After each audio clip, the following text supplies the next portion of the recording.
네, 교재 64쪽 제4장 재고자산 볼게요. 요 재고자산은 회사가 판매를 위해 보유하고 있는 자산을 말해요.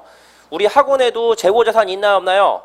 네, 있기는 있어요. 학원 카운터 가보면은 교재 같은 거 팔잖아요. 그 교재 학원 직원들이 공부하려고 가지고 있는 거예요? 아니라 여러분들에게 판매하려고 가지고 있는 거잖아요. 그런 걸 보고 재고자산이라고 하는 거예요. 그 다음에 우리 밑에 보면 뭐 있나요? 빵집 있죠? 거기는 재고자산이 있나요, 없나요? 있어요.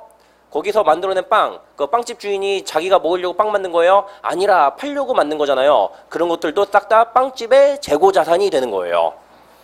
재고자산은 밑줄 좀 칠게요. 첫 번째 줄이에요. 64쪽. 재고자산이란 기업의 정상적인 영업 과정에서 판매를 위하여 보유하거나 생산 과정에 있는 자산 및 생산 또는 용역 제공에 사용될 원재료나 소모품의 형태로 존재하는 자산을 말한다. 그래서 이 재고자산을 크게 두 패로 나눠볼게요. 첫 번째로 상품이라는 재고자산이 있고요. 그 다음에 제품이라는 재고자산이 있어요. 일상생활에서는 상품, 제품 그냥 막 섞어서 쓰고 있죠. 근데 회계에서는 상품과 제품을 좀 엄격하게 구분을 해주셔야 돼요. 상품과 제품 두 개 차이가 뭐냐면요. 상품은요, 외부에서 돈 주고 구입한 재고자산을 말하고요. 제품 재고는요, 직접 제조한 재고자산을 말해요. 자가 제조 재고예요. 자, 예를 들어 만만한 게 계산기죠. 계산기 제 입장에선 요거 팔려고 가지고 있는 거예요, 직접 쓰려고 가지고 있는 거예요? 제가 직접 쓰려고 가지고 있는 거예요. 그럼 요 계산기는 저의 뭐가 되는 거예요? 저의 유형자산이 되는 것이에요. 근데 요게 저에게 오기 전에 누구한테 있었나요? 처음에는 카시오사가 요거를 직접 만들었을 거예요. 그럼 카시오사 입장에선 요게 뭐였나요? 제품 재고였고요. 그 다음에 요게 수입업자한테 넘어갔겠죠? 수입업자 입장에선 이게 뭐가 되는 거예요? 외부에서 구입한 재고니까 상품 재고가 되는 거예요. 또 어떤 재고자산인지 간에 처음에는 무조건 제품이고요. 그 다음에 유통 과정을 거쳐서 상품이 되고요. 그 다음에 뭐 유형자산이 되든가 말든가 이렇게 넘어가게 되는 거예요. 그래서 똑같은 자산이라 하더라도요, 계정 과목이 언제나 똑같은 건 아니에요. 보유하는 사람의 보유 목적에 따라 계정 과목은 얼마든지 달라질 수가 있어요. 그래서 이 상품은 우리가 제4장에서 배우게 될 거고요. 그 다음에 제품에 대한 내용은요, 네, 이번 시간에도 조금은 나오지만 주된 내용은 원가회계 시간에 나오게 될 거예요.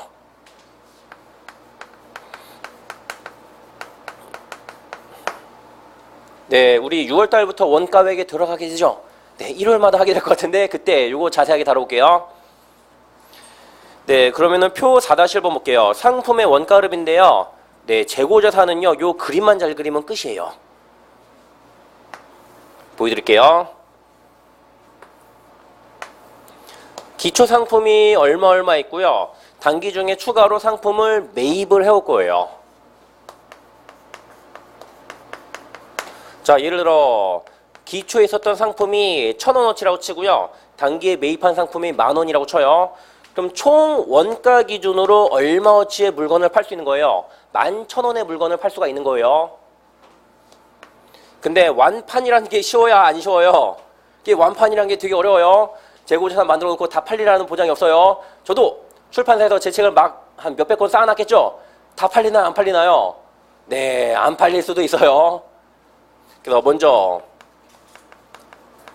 판매를 통해서 없어진 재고자산이 있을 수도 있죠. 요게 한 8,000원 된다라고 칠게요.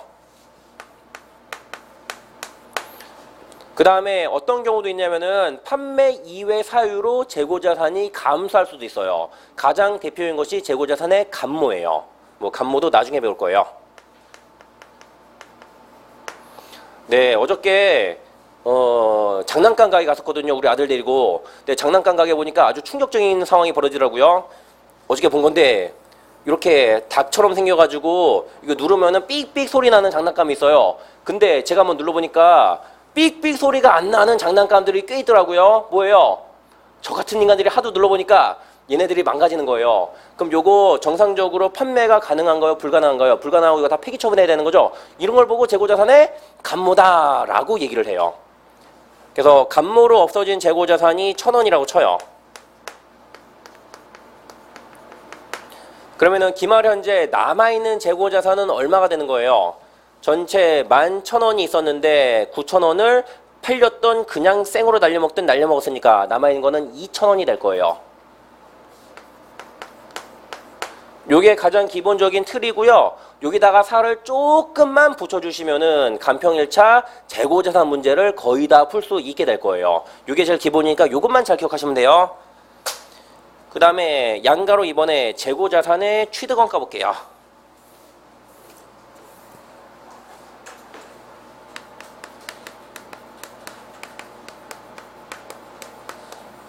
먼저 상품, 제품 볼게요.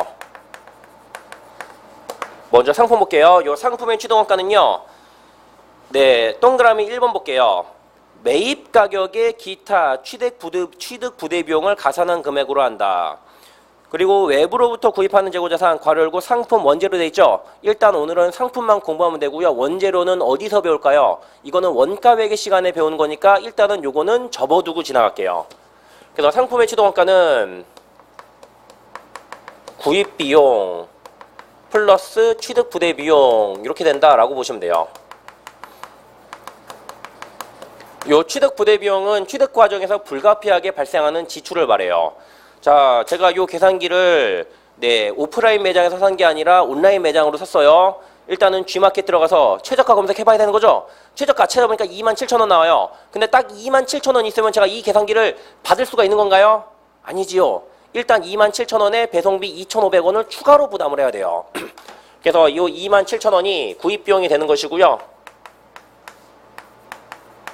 2,500원이 취득 부대 비용이에요. 따라서 제 계산기의 취득원가 얼마예요? 재고자산은 아니지만 취득원가 29,500원이고요. 재고자산도 똑같은 방법으로 취득원가 계산해 주시면 되는 거예요.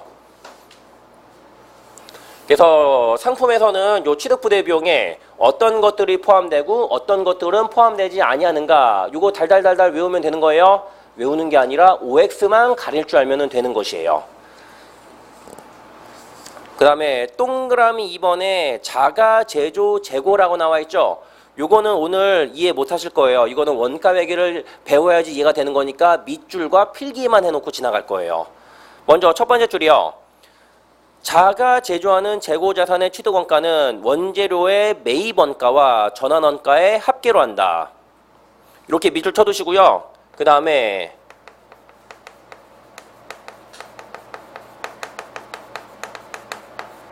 원재료 매입원가 이렇게 나와 있잖아요. 그 위에다가 영어 이렇게 써두세요.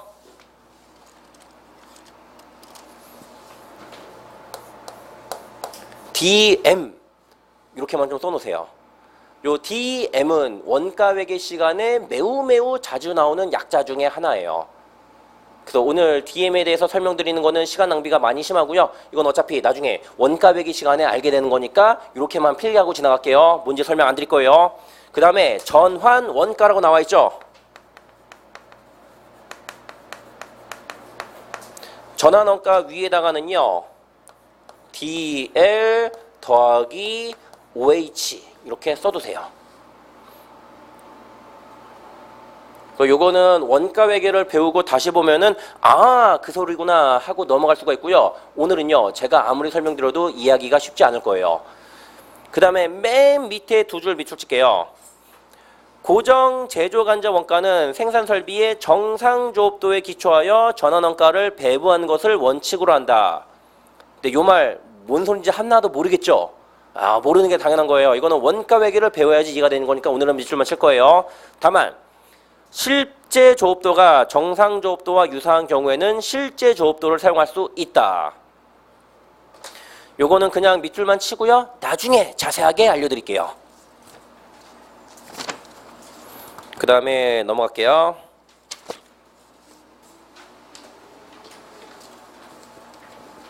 그 다음에 65쪽에 동그라미 3번 취득 과정에서 발생한 차입원가라고 되어 있는데 요거는 옆에다가 이렇게만 쓰고 지나갈게요. 차입원가 자본화.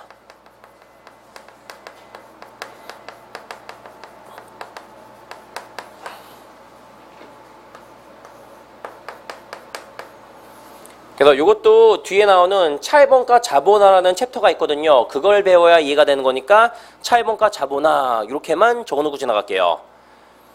그 다음에 동그라미 4번에 생물자산에서 소각한 재고자산, 요거는 뒤에 생물자산이라는 챕터가 따로 있으니까 그때 자세하게 다루고요. 그 다음에 5번 원가 측정의 대체적인 방법이 있네요.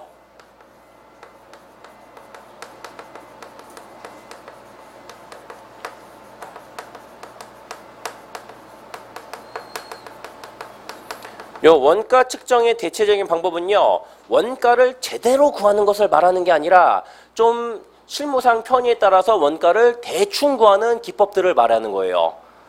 그래서 밑줄 좀 칠게요.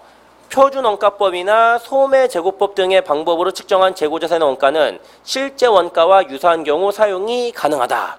요거 말문제로 되게 잘 나와요. 또 표준원가법은 나중에 원가 매기 시간 거의 끝자락에 배우게 될 거고요. 소매제고법은 오늘 오후에 배우게 될 예정이에요. 표준원가법이나 소매제고법이나 원가를 제대로 구하는 게 아니라 대충 구하는 방법이거든요. 예, 대충 구해서 원가의 정확성은 조금 떨어지지만 실무상 편하다는 장점이 있어요. 이런 방법은요, 실제 원가와 유사한 경우 사용을 허용하고 있어요. 네, 자세한 계산 방법은 소매제고법은 오늘 오후, 표준원가법은 다음 달 이렇게 배울게요. 그 다음에 6번 재고자산 취득원가에 포함되지 않는 항목 볼게요.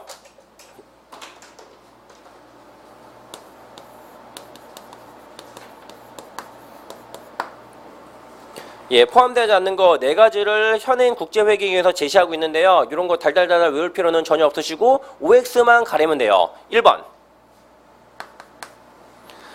재료원가, 노무원가 및 기타 제조원가 중 비정상적으로 낭비된 부분. 자, 예를 들어 요 카시오사가 요 계산기 만들 때 각종 제조원가들이 들겠죠. 뭐 재료비도 들고 인건비도 들고 기타 등등도 들고요. 근데 요거 만들 때 10,000원 들어가는 게 정상이라고 쳐요. 근데 회사가 좀 낭비를 해가지고요, 요 계산기 한 대 만드는데 15,000원이나 썼다고 쳐요. 그러면은 15,000원, 예, 네, 15,000원 썼다고 쳐요. 15,000원이 다 이 재고자산의 취득원가가 되는 것인가요? 아니라 정상적으로 발생한 10,000원까지만 들어가게 되는 거예요. 그래서 비정상적으로 발생한 원가는 취득원가에 가산하지 않아요. 그래서 동그라미 1번 옆에는 예를 들어 비정상 감모가 있다. 비정상 감모, 비정상 공손이라고 할게요. 비정상 공손 이렇게 좀 적어놓고 갈게요. 요 비정상 공손이란 것은 나중에 원가 매기 시간에 배우게 돼요. 요 비정상 공손은 정상적인 범위를 초과해서 낭비된 제조원가를 말해요. 그 다음에 2번 후속 생산 단계에 투입하기 전에 보관이 필요한 경우 이외의 보관원가. 그래서 보관원가는 필수적인 보관원가만 제조원가에 포함을 하게 돼요. 네, 보관원가 재고자산을 취득하는 과정에서 불가피하게 발생할 수도 있는 거죠. 예를 들어 어떤 수입업체가 요 계산기를 수입하는데 막 검사받고 그러려면은 누구보다 항구에서 창고 같은 데서 며칠 있어야 되잖아요. 근데 공짜로 보관해 주나요? 아니라 보관료를 받게 되는 거예요. 그때 발생하는 보관료, 재고자산을 취득하기 위해서 불가피하게 발생한 거니까 취득 부대 비용으로 인정을 해줘요. 반면에 꼭 필요한 경우 이외의 보관원가는요, 이거는 취득원가에 가산을 안 하고요. 네, 보관원가는 반드시 필요한 것만 포함한다. 이렇게만 기억해 두세요. 그 다음에 3번 재고자산을 현재 장소의 현재 상태로 이르게 하는데 기여하지 않은 관리 간접원가. 네, 직접 관련된 것만 포함을 해요. 그 다음에 4번에 판매원가.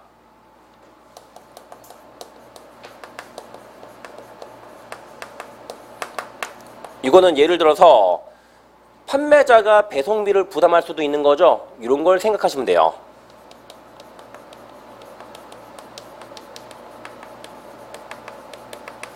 그래서 판매자가 제품 배송비를 부담한 경우 판매자는 요거를 재고자산의 취득원가에 가산을 할까요? 안 하고 즉시 비용 처리를 해야 돼요. 네, 예를 하나 들어볼게요. 먼저 재고자산을 하나 매입을 해와요. 상품 10,000원을 현금으로 매입을 해오고요. 이 과정에서 배송료를 우리 회사가 1,000원 부담했다라고 쳐요. 그럼 재고자산을 매입할 때 부담한 배송료는요. 이거는 재고자산 취득원가에 포함이 되는 거야, 안 되는 거예요? 포함이 되는 거예요. 따라서 요 상품의 취득원가는 11,000원이 돼요. 그 다음에 요거를 며칠 보유하다가 되팔겠죠? 나중에 판매를 해요. 요거 11,000원에 팔면 되는 거예요? 아니라 당연히 11,000원보다는 비싸게 팔아야 되는 거죠? 마진을 적절하게 붙여서 15,000원에 팔았다라고 칠게요. 현금 15,000원 들어오고요. 요만큼 매출. 그리고 수익 비용 대응을 위해서 매출액을 인식했으면 모두 인식해야 되는 거예요. 매출 원가도 인식해야 되는 거죠. 그게 얼마예요? 11,000원이에요. 상품 11,000원이 없어지고요. 11,000원만큼 매출 원가로 비용 처리할게요. 그 다음에 또 배송비가 1,000원이 들었는데요. 네, 우리 회사가 부담했다고 쳐요. 살 때도 우리 회사가 부담하고 팔 때도 우리 회사가 부담한다라고 쳐요. 그럼 요거를 상품 취득원가에 이렇게 가산해버리면 돼야 안 돼요? 안 되는 거예요. 이유 두 가지 알려드릴게요. 첫 번째 이유. 지금 상품 있나 없나요? 이미 팔려서 없어진 상품에 1,000원을 더하는 거는 말도 안 되는 거예요. 그리고 요 판매할 때 들어간 판매 배송비 1,000원은요. 이거는 재고자산의 취득이랑은 전혀 관련이 없는 거고 재고자산 판매랑 관련된 거잖아요. 그래서 요거는 적절하게 판매비 등 해가지고 비용 처리를 해줘야 돼요.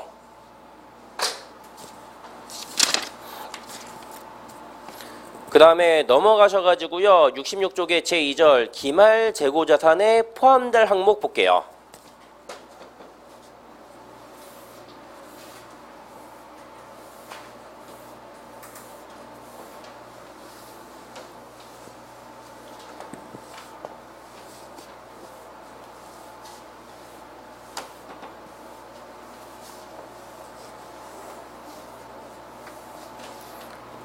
네, 표 4-2번을 설명드릴게요. 네, 기초재고자산이 이렇게 있고 추가로 매입한 재고자산이 이렇게 있다고 쳐요. 그리고 뭐 감모 같은 거는 없다라고 가정할게요. 팔려서 없어진 재고자산을 매출원가라고 부르고 그리고 기말에 남아있는 재고자산이 얼마 있을 거예요. 근데 매출원가와 기말재고자산을 구하는 방법 두 가지 있죠. 계속기록법이라는 방법이 있고 실지재고조사법이라는 방법이 있어요. 다 회계할 때 배운 거예요. 계속기록법은 매출원가를 먼저 실시간으로 기록한 다음에 나머지가 기말재고자산이다 라고 하는 방법이고요. 실지재고조사법은요. 기말재고자산을 먼저 구한 다음에 나머지가 매출원가다 라고 하는 방법이에요. 네, 실지재고조사법을 썼다라고 쳐요.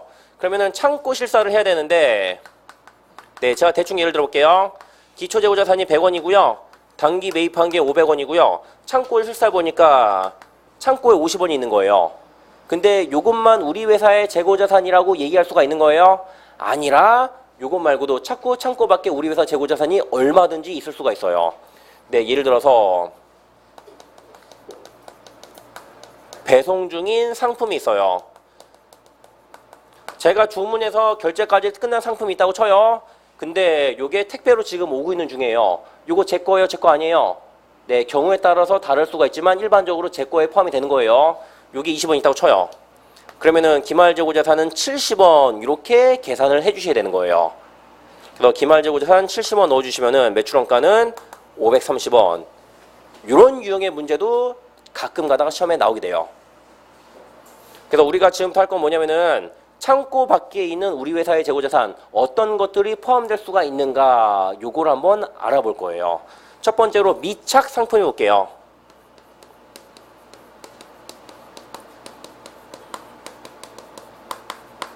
네, 미착 상품은 배송 중인 상품을 말하고요. 요거는 경우에 따라 기말재고자산에 포함이 될 수도 있고요. 기말재고자산에 포함이 안 될 수도 있어요. 먼저 우리 회사가 매입자 입장이다 라고 가정할게요.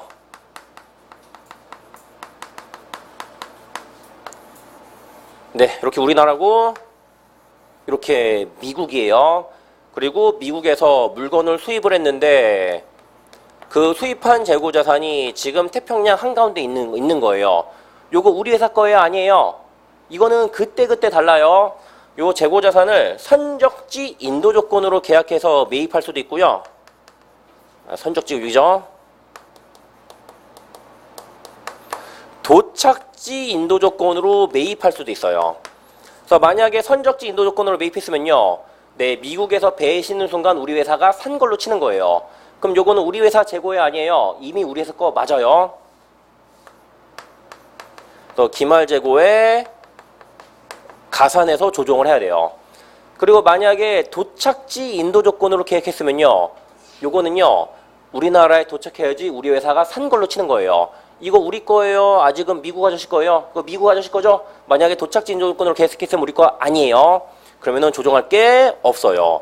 왜냐하면은 창고에 있는 것도 아니고 우리 회사 재고도 아니기 때문이에요. 그래서 선적지 인도 조건인지 도착지 인도 조건인지 이런 거 꼼꼼하게 따지셔야 돼요. 그 다음에 입장을 바꿔가지고 우리 회사가 판매자라고 쳐요.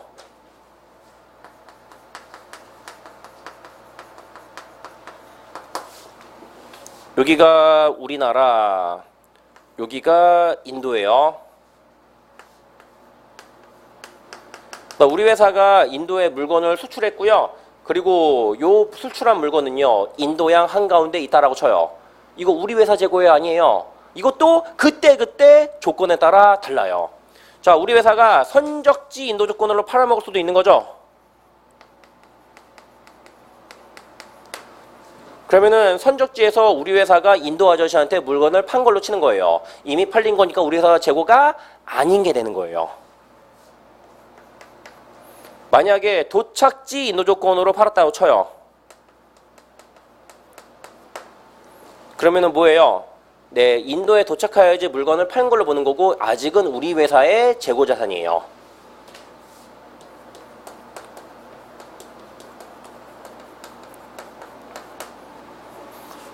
그래서 여기 선적지 인도 조건이냐 도착지 인도 조건이냐 이거에 따라서 네, 달라지는 게 이런 것도 있고요. 또 달라지는 게 뭐냐면은, 자, 이렇게 배가 이게 바다를 가로질러 가잖아요. 재수 없으면 누구 만나나요?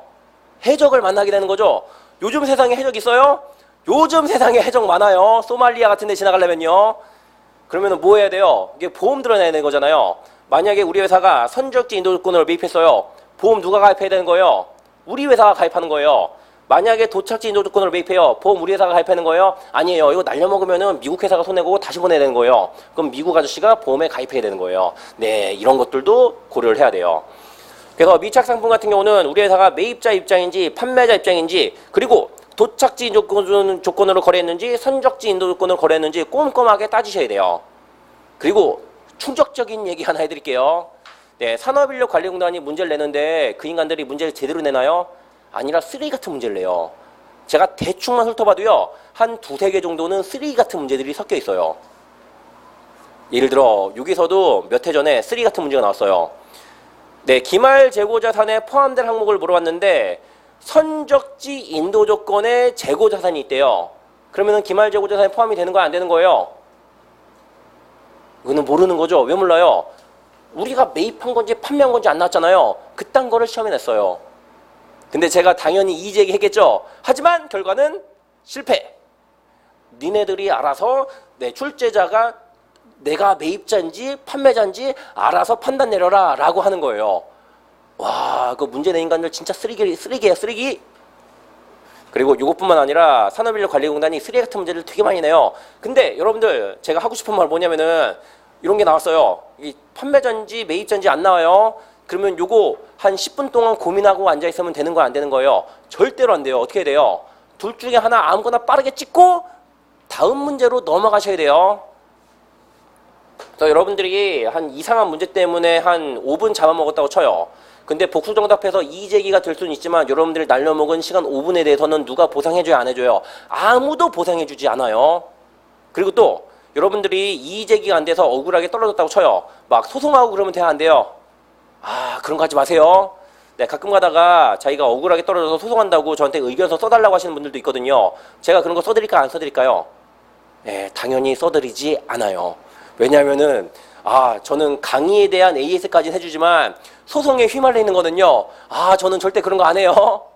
그리고 또 여러분들 입장에서도 1년 더 열심히 해서 붙는 게 쉬워요? 소송에서 합격 처리되는 게 쉬워요? 그냥 1년 동안 공부 열심히 해서 붙는 게 훨씬 더 쉬운 길이에요.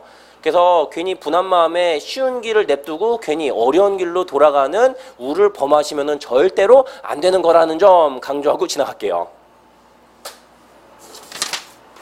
잠깐만요. 그 다음에 시송품이라고 있네요.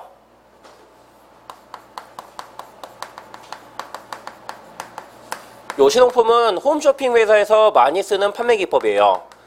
일단 고객한테 물건을 보내줘요. 한 일주일간 써보시고 마음에 들면 구매하시고 마음에 안 들면 얼마든지 반품하세요 라는 조건으로 물건을 파는 거예요. 그래서 시성품을 고객한테 일단 보냈어요. 그러면은 이거 물건을 판 거예요? 아직 못 판 거예요? 아직 판 게 아니에요. 그래서 시성품을 한 10개 보냈는데 요게 고객들이 구입 의사를 밝히지 않았다고 쳐요. 그럼 다 뭐가 되는 거예요? 다 우리 회사 기말재고자산에 포함이 되는 것이에요. 만약에 10개 보냈는데 8개를 구매자가 구매 의사를 밝혔다고 쳐요. 2개는요. 그러면은 2개만 우리 회사 기말재고자산에 포함을 해주시면 되는 거고요. 네, 이것도 이따가 계산 문제로 다뤄볼게요. 그리고 조심할 거. 예를 들어볼게요. 10개를 보냈는데 8개는 판매를 했고요. 2개는 판매를 못했어요. 그럼 기말 재고자산은 판매하지 못한 2개가 포함이 되어야 돼요. 창고 밖에 있는 우리 회사 재고자산이에요. 그리고 이거는 물건은요. 판매가가 1,000원이고요. 원가가 800원이에요. 그러면은 1,000원 곱하기 2개에서 2,000원이에요. 아니면은 2개 곱하기 800원에서 1,600원. 기말 재고자산은 2,000원 더해야 돼요. 1,600원 더해야 돼요. 원가 1,600원을 더해야 돼요. 또 기말 재고자산이 원가로 추정하는 거예요. 그래서 만약에 시험 문제에서 판매가가 제시가 되면요. 적절한 방법으로 원가로 환산한 다음에 더해 주셔야 돼요. 그 다음에 적성품 볼게요.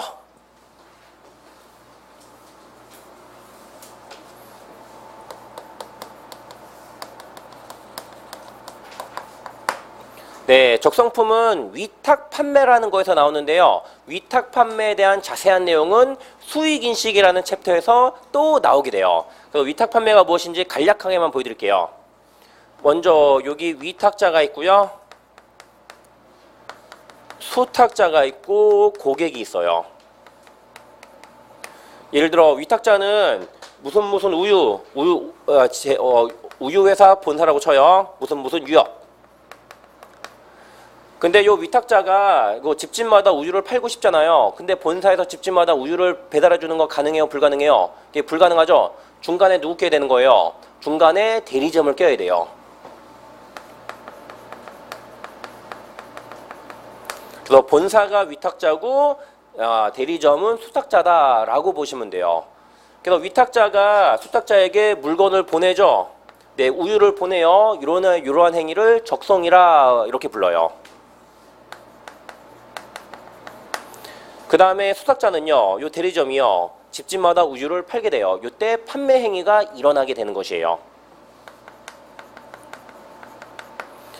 그리고 수탁자가 재고자산을 100개를 적성을 받아요.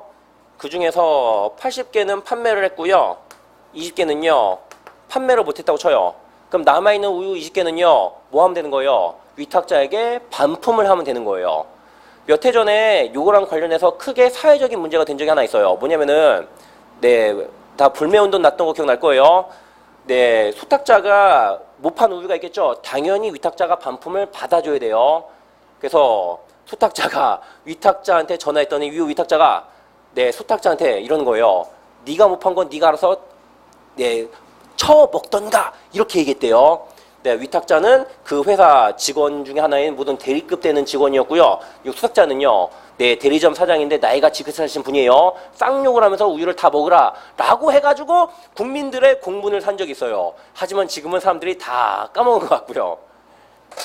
그래서 요 수탁자가 보관하고 있는 재고자산 있잖아요. 요런 걸 보고 적성품이라고 하고요. 요거는 위탁자의 기말재고자산에 포함이 되는 것이에요. 왜냐하면은 얘가 못 판 거 싹 다 반품받아야 되니까 그런 거예요. 근데 이걸 반품을 안 받아주고 네가 알아서 먹어라 라고 해서 크게 문제가 된 적이 있었고요.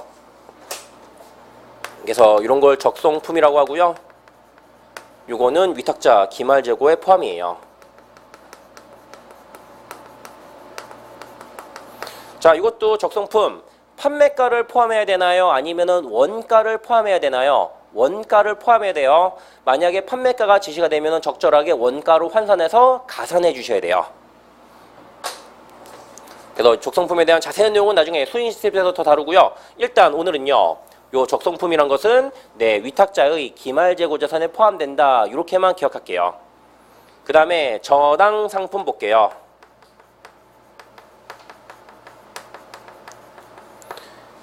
요 저당이란 것은요. 첫 번째, 저당권이 설정만 되는 케이스가 있고요. 그 다음에 저당권이 실행까지 된 케이스도 있어요.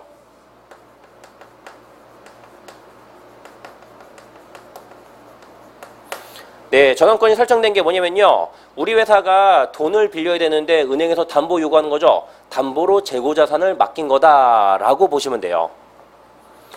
단순히 담보로만 설정했다고 쳐요. 요거 은행 거예요? 우리 회사 거예요? 아직은 우리 회사 거예요.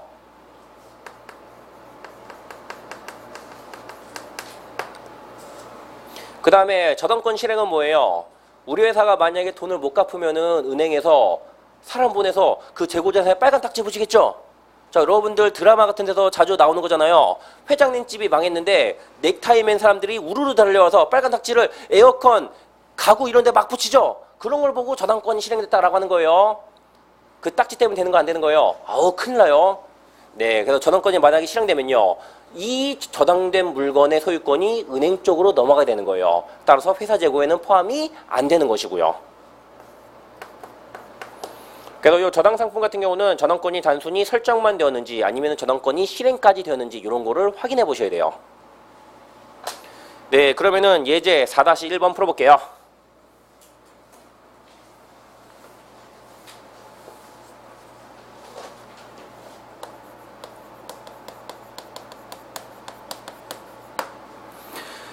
주 ABC의 X년말 기말재고자산과 관련된 아래 자료를 이용하여 주 ABC의 X년 기말재고자산과 매출원가를 계산하면 얼마인가? 1번 기초재고자산은 400만원이며 단기 순매입액은 1000만원이다.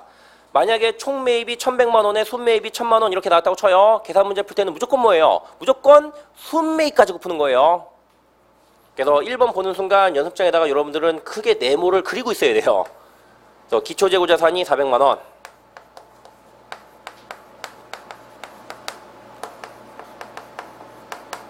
그 다음에 매입액이 1000만원이에요. 그래서 판매 가능한 상품은 원가 기준으로 1400만원이고요.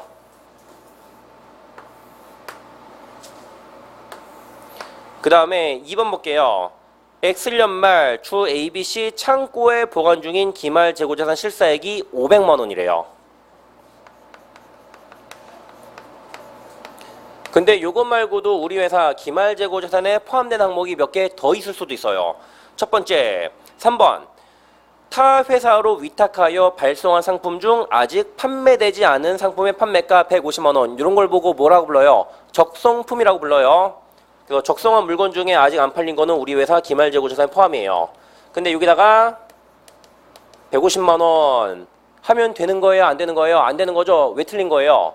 매가를 더하는 것이 아니라 원가를 더해 주셔야 돼요. 근데 원가를 구할 수 있는 단서 어디 있나요? 일단은 150만원이고요. 판매가의 30%가 매출 총이익이래요. 그러면 원가는 70%에 해당하겠네요. 여기서 105만원을 얹어 주셔야 돼요. 그 다음에 4번이에요. 도착지 인도 조건으로 매입하여 아직 부산항에 도착하지 아니한 상품 원가가 25만원이래요. 이런 걸 보고 미착 상품이라고 하고요. 25만원 이렇게 더하면 되는 거예요? 안 되는 거예요? 안 되는 거죠? 왜 안 되는 거예요? 선적지 인도 조건으로 매입했으면 더하는 게 맞아요. 근데 도착지 인도 조건으로 매입해서 우리나라에 도착할 때까지는 우리 회사가 산 게 아니에요. 그 다음에 5번 시송품 중 매입 의사를 표시하지 않은 부분의 원가가 40만원이래요. 만약에 원가가 아니라 매가가 주어졌으면요. 적절한 방법으로 원가로 고친 다음에 더해 주셔야 되고요. 이렇게 하니까 우리 회사의 기말재고자산은 645만 원이고요. 요 645만 원을 이렇게 대입해 주시면 돼요.